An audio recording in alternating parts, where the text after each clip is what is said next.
टाकला.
हाताचा घ्यायला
सुंदर आरत्न राष्ट्रसंत सद्गुरू डॉक्टर शिवलिंगी शिवाचार्य गुरुमाऊलीने 1955 साली सुरू केलेली ही पदयात्रा आज आपण पाहतो। ही महापदयात्रा झालेली आहे। 1955 ला केवळ 5 लोक आप्पा घेऊन आले होते, आज त्याचे 5 लाख लोक झाले। आज शेकडो दिंड्या वेगवेगळ्या भागातून येतात। प्रत्येक मठातून जे मठाधिपती आहेत, शिवाचार्य आहेत, गुरुवरी आहेत, ते सुद्धा या ठिकाणी आपल्या दिंड्या घेऊन येत आहेत। आणि आताच या ठिकाणी ही 7 दशकांपूर्वींची परंपरा परमपूज्य राष्ट्रसंत सद्गुरू डॉक्टर शिवलिंग शिवाचार्य महाराजांनी सुरू केली। जर आपण बघितलं तर या येत्या पदयात्रेमध्ये या भाविक भक्तांनी अनेक प्रकारच्या अडचणींना तोंड दिलेले आहे। कुठं सुरुवातीच्या दिवसामध्ये अतिवृष्टी झाली आणि त्या अतिवृष्टीमुळे जे रस्ते होती ती व्यवस्थितपणे नव्हती, ती सर्व रस्ते चिखलाने होती आणि म्हणूनच पदयात्रेकरूंना फार त्रास झाला। पदयात्रेकरू भिजले, पण तरी त्यांच्यामध्ये जो मनमत माऊलीप्रती प्रेम होतं, मनमत माऊलीप्रती जो आकर्षण होता तो कमी झालेला दिसलेला नाही। आणि त्याचंच फळ स्वरूप म्हणजे जेवढी तपश्चर्या या पदयात्रेकरूंनी गेली या महापदयात्रेमध्ये केलेली आहे, चलत असताना 9 दिवसांची जी तपश्चर्या आहे ती आज फळाला आली आहे। कारण जिवंत आहे येथे शिवराज समाधी, पाहिल्या उपाधी तुटे बंध। या कार्तिक पौर्णिमेच्या दिवशी संत शिरोमणी मनमत माऊलींना साक्षात्कार झालेला, हा साक्षात्कारी दिन आहे। आणि म्हणूनच आजच्या या दिवशी संत शिरोमणी मनमत माऊली जागृत अवस्थेमध्ये असतात आणि आपल्या भाविक भक्तांच्या कित्येक अडचणांना मात देऊन शिवभक्त माऊलींच्या दर्शनाकरिता येतात, आपल्या अडचणी घेऊन येतात आणि त्यांचं समाधान माऊली आपल्या कृपेने करतात। आणि या महापदयात्रेची सांगता आज रात्रीच्या कीर्तनानंतर होणार आहे आणि त्यानंतर आम्ही वाट पाहू की पुढच्या कार्तिक पौर्णिमेची आपण वाट पाहू, एवढंच सांग। मी सर्व शिवभक्तांना सांगू इच्छितो की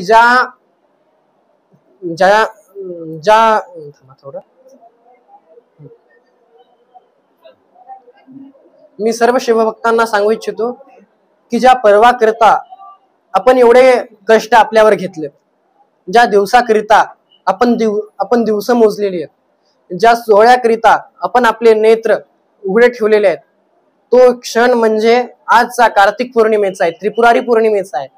आणि तो तेजोमय स्वरूप मनमत माऊलीचा आपल्याला पाहायचा आहे। आणि जे काही आपल्या अडचणी आहेत ते मनमत माऊलींना सांगायचे, कारण मनमथ शिवराज केले नवलपरी केले कपिलाधारी परम रहस्य. हे या स्थळामध्येच ते चैतन्य आहे. मनमथ माऊलीमध्ये ते सामर्थ्य आहे की भक्त जेव्हाही काय आपली मागणी सांगतो तेव्हा ती मागणी पूर्ण करण्याचं सामर्थ्य संत शिरोमणी मनमथ माऊलीमध्ये आहे. आणि मी सर्वांना सांगू इच्छितो की संत शिरोमणी मनमथ माऊली या ह्या कपिलधार येथे विराजमान आहेत आणि ते कुठल्याही भक्ताला दर्शन दिल्याशिवाय जाणार नाही. त्यांचं निवासस्थान म्हणजे कपिलधार आहे. तर मी सर्व भक्तांना सांगू इच्छितो की आपण गर्दी करू नये, कोणताही प्रकारचा गोंधळ करू नये आणि निवांतपणे त्या समाधीराजेचं दर्शन, ते रूप आपल्या नयनामध्ये साठवून घ्यावं. एवढीच मी सर्व शिवभक्तांना सांगू इच्छितो.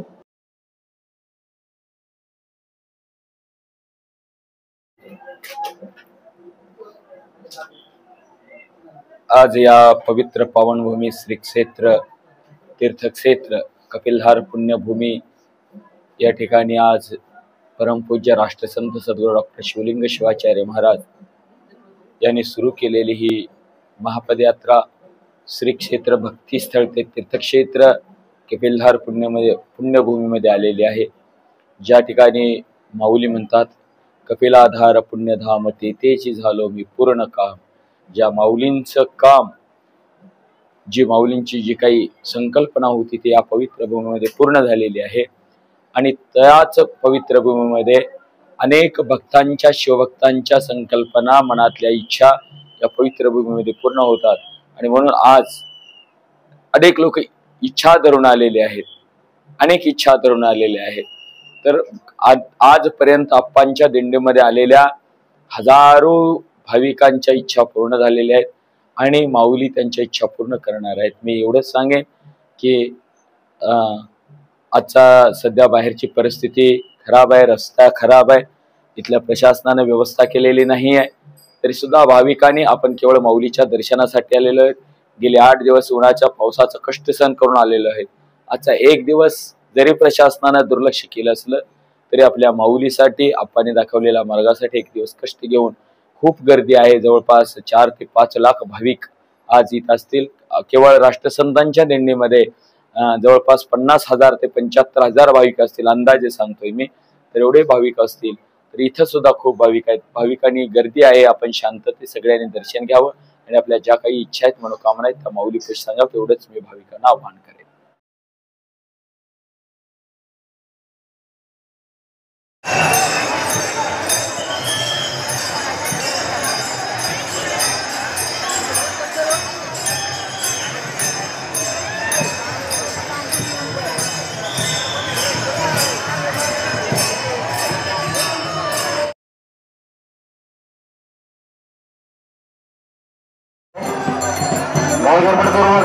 लोकांसाठी करू नका. आपापले सोन्याचे दागिने, पॉकेट, पर्स सांभाळायचे आहेत. आपल्या पाठीमागे कोण उभा आहे लक्ष द्या.